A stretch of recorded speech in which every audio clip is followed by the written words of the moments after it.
저 같은 경알못, 경제를 잘 알지 못하는 사람을 위한 당장 내 돈이 되는 정보. 머니클래스, 오늘의 키워드 먼저 보시죠. 중고거래 사기 피하는 방법. 이 사고 파는 재미가 있는 중고거래, 쓸만한 물건 싼 값에 구할 수 있을 뿐 아니라 실증이 난 제품을 다시 되팔 수 있다는 점에서 큰 인기를 끌고 있습니다. 하지만 중고거래가 주로 온라인에서 개인 간 거래로 이루어지다 보니까 각종 사기 범죄의 표적이 되기 쉬운 것도 사실입니다. 특히 돈만 받고 물건은 보내지 않는 사기가 가장 많죠. 중고거래할 때 어떤 점을 조심해야 하는지, 사기를 당했을 때 어떻게 대처해야 하는지 알아보겠습니다. 부자 되는 개념 쏙쏙 알려주는 손희의 금융 크리에이터와 얘기 나눠보겠습니다. 안녕하세요. 안녕하세요. 그 중고거래를 하다 보면 그러니까 사람 간의 신뢰가 깨진다, 막 진짜 못하겠다라는 사람까지 나타나는 거 봤어요. 상대방이 사기범인지 미리 알 수 있는 방법이 있습니까? 네, 있습니다. 그러니까 상대방의 이름, 그리고 연락처, 계좌번호, 이런 개인 정보들이 이 사기 사건에 활용이 됐던 정보인지 아닌지를 확인할 수 있는 사이트, 어플리케이션이 있는 거예요. 더치트라는 사이트가 있는데요. 이 사기 피해 사례들을 쭉 모아서 데이터화를 한 다음에 우리가 특정 정보를 검색하면 이 정보는 사기 사건에 활용된 적이 있습니다, 없습니다, 이걸 보여주는 거죠. 예를 들어서 지금 보시는 것처럼 이 사기 피해 사례, 그러니까 더치트 사이트 들어가서 연락처를 검색을 해보면 이 정보는 사기 사건에 등록된 피해 사례가 없습니다 라고 나오잖아요. 그러니까 우리 PD님은 이 정보가 털린 적이 없었던 거예요. 그러니까 이런 식으로 확인을 하실 수가 있는데 나는 더치트 들어가서 회원 가입하는 것도 좀 귀찮고 더치트라는 이름도 당장 생각이 안 난다라고 할 수 있잖아요. 그럴 때는 또 많이들 이용하시는 토스, 카카오페이를 활용하셔도 더치트에서 보시는 것처럼 이 사기 피해가 활용된 적이 있는지 없는지를 확인할 수가 있어요. 그러니까 연동이 돼 있기 때문인데요. 예를 들어서 토스에서 송금하기 위해서 이제 계좌번호를 입력을 하면 여기에서 이 계좌는 사기 계좌가 의심됩니다. 혹은 의심되지 않습니다. 활용된 적 없습니다. 이 정보를 바로바로 보여주거든요. 그래서 이 정보, 만약에 사기 피해가 의심됩니다라는 메시지가 뜬다면 송금하는 거를 한 번 더, 좀 더 확인을 하고 결정을 하시는 게 좋을 것 같아요. 아니, 경찰청 사기 의심 계좌 송금 전 주의가 필요한다면 신고가 12건 들어간 계좌라는 거잖아요. 맞아요. 이 정도면은 사실 안 해요. 그 물건 안 사고 뭐 그게 무슨 세계에 하나밖에 없는 물건이 아닌 이상 다른 사람한테 사는 게 낫겠죠. 안 해야죠. 그러니까 이런 식으로 한번 확인을 하는 게 좋고요. 그리고 또 네이버 등의 포털 사이트에 이름, 그리고 계좌번호, 연락처 등을 이제 검색을 한 다음에 끝에 사기라는 단어를 넣어가지고 함께 검색을 하면은 만약에 이게 진짜 피해 사례들이 있다면 게시글들이 쭉 나올 가능성이 높습니다. 뭐 예를 들어서 뭐 손희애라는 이름 뒤에 사기 사건들의 이제 게시글들이 쭉 나왔다. 그러면 이 사람이랑 거래를 안 해야 되는 거죠. 그러니까 이런 식으로 확인을 해보시고요. 또 마지막으로 이제 중고거래 플랫폼인 중고나라 많이들 이용해 보셨을 것 같은데요. 여기는 거래 전 이력 조회라는 메뉴, 그러니까 이 게시판 자체가 따로 있습니다. 여기 들어가 보시면 또 사례들이 쭉 정리돼 있으니까 요거까지 한번 확인한 다음에 이제 거래를 하신다면 조금 더 안심을 할 수가 있겠죠. 정리하면 상대방이 나한테 물건 팔려는 사람인데 뭔가 의심스러우면 이름, 뭐 휴대전화 번호, 계좌번호 이런 거 한번 검색해봐서 이 사람이 다른 이전에 이 번호로 또 다른 범죄를 저지를 수 있었으니까 그런 거 한번 확인해보자 이거군요. 맞습니다. 그리고 또 거래 상대방 연락처가요. 이게 선불폰인 경우에도 의심을 해보는 게 좋다라고 경찰들도 조언을 하더라고요. 이게 그런데 상대방 번호가 선불폰인지 이걸 어떻게 합니까, 제 입장에서? 일단은 선불폰을 왜 조심해야 되냐, 그거부터 좀 짚어보면 좋을 것 같은데요. 이 선불폰 같은 경우에는 실명 인증 절차 없이 비교적 손쉽게 휴대폰을 개설을 할 수가 있는 거예요. 개통 자체가 이제 본인이 누구인지에 대해서 까다로운 절차를 거치지 않는 거다 보니까 이게 사기 범죄에 악용될 가능성이 많고 실제로 사례들도 많았습니다. 그래서 우리가 이게 선불폰인지 아닌지를 한번 확인하면 좋을 텐데 이때 우리가 활용하면 좋은 게 수신자 부담 전화입니다. 그러니까 상대가 이 비용을 부담하면서까지 전화를 받을 수 있는지 아닌지를 확인하면 이게 선불폰인지 아닌지를 확인할 수 있다는 거죠. 우리가 수신자 번호 대표적인 게 1541, 1655 등이 있는데요. 이 번호를 누른 다음에 상대방의 번호를 누르고요. 그리고 나서 우물정자 혹은 샵 버튼을 누르고 나면은 이 수신자 부담 전화가 걸려가거든요. 근데 만약에 이게 선불폰이면은 상대방 사정으로 인해서 연결할 수 없습니다. 이 메시지가 뜹니다. 그래서 이 메시지가 나오면 선불폰일 가능성이 높으니까 조금 조심해야겠죠. 이게 제가 군대 갔을 때 이제 돈 없을 때 선불폰으로 많이 걸잖아요, 부모님한테. 그러니까 그건데 상대방 번호를 누르고 샵 누르면 이 뭐 이렇게 100% 선불폰이라고 하는 건 아닐 수 있겠죠. 네네. 왜냐하면 수신자 부담을 나는 안 하겠다라고 설정해 놓은 일반 통신 사업자 가입자도 있을 테니까. 네네네. 그런데 많은 경우에 선불폰은 수신자 부담 서비스를 못 받으니까 상대방 사정으로 인해 연결할 수 없습니다라고 안내문이 뜬다. 그러니까 하나의 여러 가지 가능성을 좀 이렇게 뭐 도전해보는, 열어줘야죠. 알아보는 측면에서 맞아요. 선불폰 확인하는 방법 중에 하나다. 알겠습니다. 그러니까 거래하려는 사람의 이름, 연락처, 계좌번호를 계속 좀 꼼꼼하게 의심하는 게 중요하다라고 알 수 있겠는데 네. 이게 만능 해결책은 아니라고 또 해요. 너무나 또 진흥화되고 있으니까. 맞아요. 실제 중고거래 사기 사례를 한번 좀 보고 다시 말씀을 좀 나눠보죠. 네. 한번 보시죠. 컴퓨터와 스피커 등 물건을 싸게 판다는 게시글을 올렸습니다. 계좌이체 하게 한 뒤 물건은 보내지 않았습니다. 그 송장번호를 안 주는 거예요. 연락이 안 되고 계속 그런 거예요. 일부러 틀린 계좌번호를 알려줘서 사기 이력을 조회하는 걸 방해하기도 했습니다. 끝번호를 다른 번호를 줘요. 사기 이력이 없다라고 떠요. 그러니까 사기범들이 번호나 계좌번호를 좀 교묘하게 바꾸기도 하네요. 맞아요. 아까 제가 더치스 사이트를 알려드렸지만 네. 뭐 이름, 계좌번호, 연락처를 검색했는데 안 나오네? 활용된 적이 없네라고 해도 100% 신뢰를 할 수가 없는 게 사기범들이 이걸 또 활용해가지고 연락처랑 계좌번호를 수시로 바꾸는 겁니다. 그러니까 여기서 주로 활용이 되는 서비스가 바로 평생 계좌번호 서비스인 건데요. 네. 사실은 우리가 은행 계좌번호 부여받고 보면은 숫자가 굉장히 많기도 예. 하고요. 좀 복잡해가지고.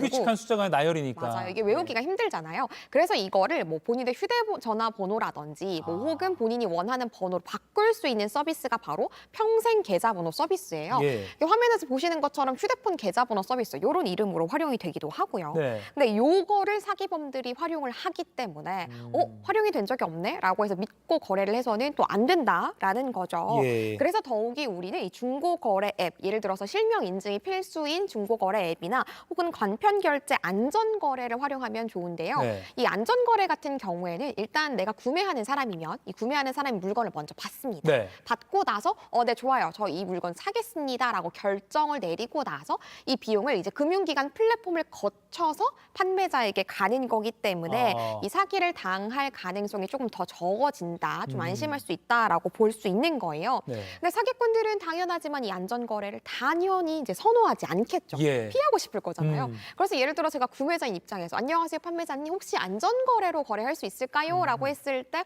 제가 이런 사정이 있어서요 라고 좀 자꾸 핑계를 낸다거나 네네. 혹은 중고거래 앱에도 채팅 기능이 있잖아요. 예. 근데 거기서 채팅하지 않으려고 하고 이제 다른 앱으로 자꾸 메신저를 다른 데로 유도를 한다면 요거 좀 의심을 해봐야 된다라는 거죠. 네. 그리고 카카오톡 많이들 이용하실 것 같은데 이 앱을 통해서 이 사람이 실명 인증을 받은 건지 아닌지를 또 확인해 볼 수 있는 방법도 있어요. 예.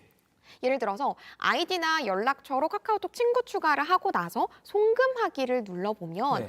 해당 아이디 옆에 이름 석자가 뜨는데요. 예를 들어 손희애라면 별애 이런 식으로 가운데 글자만 별 표시가 됩니다. 예. 네, 그러면 온전히 세 글자 이름을 다 확인할 수는 없지만 상대방, 그러니까 사기꾼이 알려준 그 이름이랑 일치를 하는지 아닌지 두 글자는 확인해 볼 수가 있잖아요. 네. 대조를 해보고 나서 실명 인증을 확인해 보는 거죠. 그러니까 그 카카오톡 송금 써보신 분들은 이게 무슨 말인지 이해가 되실 것 같아요.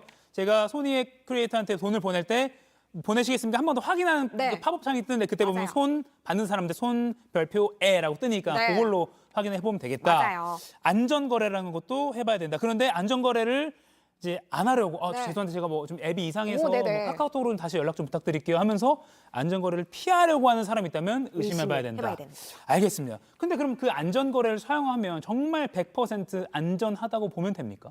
그렇다고 또 볼 수 없는 게, 네. 네, 좋습니다. 안전거래 하시죠. 라고 또 저한테 링크를 보내줬는데, 네. 그 링크가 또 사기꾼이 가짜로 만든 링크일 수도 있는 거예요. 어허. 그래서 간편결제 안전거래라고 생각을 해가지고 제가 이 링크를 딱 눌렀는데, 네. 들어가 보니까 사실 보이는 거는 네이버처럼 보이지만 예. 알고 보면 이게 가짜 사이트, 어허. 사기꾼이 만든 사이트여가지고 예. 예를 들어 들어가 보니까 바로 배송지를 입력하라고 나온다거나 혹은 우리가 이제 은행 눌러가지고 계좌 송금을 하잖아요, 보통은. 근데 은행이 예를 들어 우리은행 처음부터 하나만 아예 지정이 돼 있다면 이거는 100% 사기라고 합니다. 아. 왜냐하면 이 링크를 눌러가지고 이체를 할 때에는 보통은 본인이 선호하는 은행을 선택해가지고 이체를 할 수 있도록 돼 그렇죠. 있잖아요. 그러니까 구매하는 사람이 은행을 선택할 수 있어야죠. 맞아요. 네네. 근데 애초에 하나, 두 개 정도 이제 은행이 이제 설정이 돼 있다면 이거는 100% 사기라고 하더라고요. 그리고 참고로 네이버페이 많이들 이용을 하실 텐데 네이버페이 이용하실 때는 예금주가 네이버페이라고 합니다. 아. 뭐 예를 들어 네이버 간편결제, 네이버 땡땡 이런 식으로 이름이 구구절절하게 돼 있다면 이것도 사기구나라고 한번 또 의심을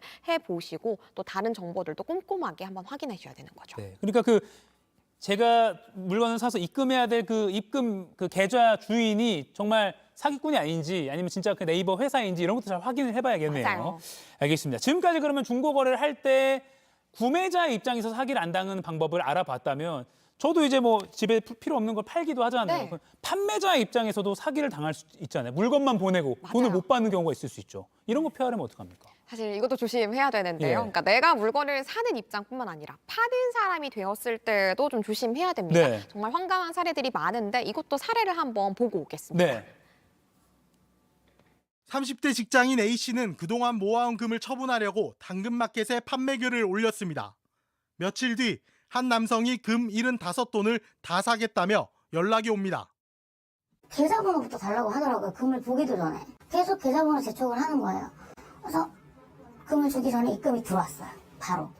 의심스러웠지만 계좌에 바로 돈이 입금되자 A씨는 안심하고 금을 준 뒤 헤어졌습니다. 그런데 10분 뒤 은행 거래가 막혔다는 메시지를 받습니다. 보이스피싱 사기 계좌라는 신고가 들어왔다는 겁니다. 알고 보니 A씨 통장에 들어온 건 구매자가 아닌 보이스피싱에 속은 피해자가 보낸 돈이었습니다. 야, 그러니까 중고거래를 할 때 내가 무슨 보이스피싱 폼으로 둔갑해버린 상황이 왔습니다. 네, 진짜 무슨 상황인가 이게? 너무 황당하죠. 네네. 그러니까 이게 보이스피싱이 하도 극성을 부리다 보니까 아예 이게 돈을 좀 거액으로 한꺼번에 바로바로 인출하는 게 좀 힘들어졌잖아요. 예. 그렇다 보니까 아예 다른 사람의 계좌를 이용해가지고 나는 물건을 챙기는 그런 수법들을 활용을 하는 거예요. 네. 그리고 이제 판매자, 구매자 이 중간에 한 사람을 또 끼워가지고 이중 거래까지 하는 그런 복잡한 황당한 사례들도 많이 늘고 약간 있거든요. 거의 무슨 봉이 김설날도 아니고 가운데서 아주 그냥 손 안 대고 코 푸는 예. 그래서 좀 복잡할 수 있어서 예. 저희가 CG를 한번 준비를 보죠. 해봤습니다. 네, 여러분 이렇게 당하실 수도 있으면 실제 사례로 저희가 알려드리는 겁니다. 네, 사례를 한번 보도록 예. 하겠습니다. 자, 이 A라는 판매자가요. 중고거래 사이트에 노트북 팝니다라는 글을 올렸습니다. 예. 그와 동시에 사기꾼인 C가 저는 명품 가방 팝니다라고 또 다른 게시글을 올렸어요. 네. 근데 이때 이제 선량한 시민인 B가 나타납니다. 음. B가 저 명품 가방 사겠습니다라고 구매 희망 의사를 보이면은 네. 이때 C가 동시에 이제 노트북의 가격도 물어보고 저 노트북 살 테니까 계좌번호 알려주세요. 라고 다른 선량한 시민인 A에게 계좌번호를 받습니다. 예. 자, 그러면 이때 이 사기꾼인 C가 B에게 A의 계좌번호를 알려주는 겁니다. 그러니까 C가 제 계좌가 A 계좌번호인 척하면서 네. A한테 넣으세요라고 하는 네, 거 돈을. 맞습니다. 네네네. 그러면 B는 선량한 시민은 이 명품 가방에 대한 돈인 줄 알고 A에게 돈을 보냅니다. 네. 자, 그렇게 되면은 C는 A가 돈을 정상적으로 받았으니까 노트북을 C에게 보내줄 거잖아요. 그렇죠. 그래서 C는 노트북을 챙겼습니다. 네. 그리고 다행인지 불행인지 모르겠지만 그나마 A는 돈이라도 챙겼잖아요. 예. 그런데 B는 돈은 보냈지만 물건을 받지 못하는 황당한 상황이 생기는 겁니다. 그러니까요. 지금 이 상황 보면 C가 지금 사기꾼입니다. 네. C가 근데 여기서 전제가 돼야 될 건 노트북이랑 B가 사고 싶어했던 그 가방 이 가격이 거의 비슷해야지 맞아요. B가 A로 바로 돈을 건네줄 수 있겠네요. 그래서 일부러 타겟팅을 정해가지고 네. 같은 금액으로 가격을 설정해서 이렇게 사기를 친다고 하더라고요. 또 얼핏 보면 A도 무슨 한통속 아니야? 보이스피싱범 그러니까요. 아니야라고 오해를 받을 수 있는 상황이고요. 맞아요. 그러니까 A는 황당하게 같이 사기꾼이 된 것처럼 그런 상황이 돼버리는 거죠. C는 머리도 좋네요. 이렇게 계획을 할 정도면 그냥 다른 선량한 일을 하셨으면 어떨까 하는 생각도 그러니까요. 듭니다. 그러니까 이제는 판매자로서도 상대가 혹시 사기꾼이 아닌지 예. 이걸 좀 조심해야 되는 상황이 된 네. 겁니다. 그러니까 결국 가방 사려는 사람한테 자기 노트북 돈을 내게 한 셈이고 자기는 노트북을 챙긴 그런 네. 셈입니다. 아무리 조심해도 어쨌든 위험이 도사리고 있는 상황인데 네. 중고거래 사기 당했을 때는 당장 어떻게 해야 됩니까? 이게 사실 보이스피싱에 비해서는 금액이 소액인 경우가 많아가지고 좀 아깝긴 하지만 아유 뭐 어쩔 수 없지 이러면서 넘기는 뭐 분들. 신고하고 언제 막 경찰서 가고 해. 맞아요. 막 이런 생각 들죠. 근데 오히려 사기꾼들은 이걸 노리고 반복적으로 똑같은 패턴으로 사기를 치는 거라고 아하. 하더라고요. 그래서 우리는 반드시 신고를 통해서 이런 사기범들을 잡아야만 합니다. 네. 이 신고를 통해 가지고 사기꾼들에게 등기로 고소장을 발송을 하면요, 우리가 몇 가지 증거를 제출을 해야 되는데요. 뭐 예를 들어서 입금한 내역, 그리고 그 사람이랑 채팅한 내용이 있을 거잖아요. 그리고 신분증 이런 것들을 증거로 제출하게 되니까요. 네. 중고거래 사이트 혹은 기타의 메신저를 통해 가지고 주고받은 내용 반드시 이 사건이 해결될 때까지는 결코 지워서는 안 되겠습니다. 네, 사실 조금 너무 불신의 사회 같긴 하지만 거래가 완전히 종료될 때까지는 캡처 같은 거 다 유지해 놓는 게 좋다는 네. 생각이 듭니다. 알겠습니다. 자, 오늘 마무리하기 전에 오늘도 두 분 뽑아서 영화 예매권 2매씩 드리는 퀴즈 준비했습니다. 자, 거래 중에 사기를 방지하기 위한 거래 방식인데요. 구매자가 물품을 받고 구매 확정을 해야 판매자가 대금을 받을 수 있는 거래 방식입니다. 무엇일까요? 1번 안전거래, 2번 정기거래, 3번 신용거래. 자, 지금 상업노클에서 실시간으로 방송되고 있는 JTBC 뉴스 유튜브에 접속하셔서 생방송 댓글창에 정답 올려주시면 됩니다. 방송 마칠 때 당첨자 발표해드리도록 하겠습니다. 자, 지금까지 머니클래스 손희의 금융 크리에이터와 중고거래 사기 안 당하는 법 알아봤습니다. 고맙습니다. 감사합니다.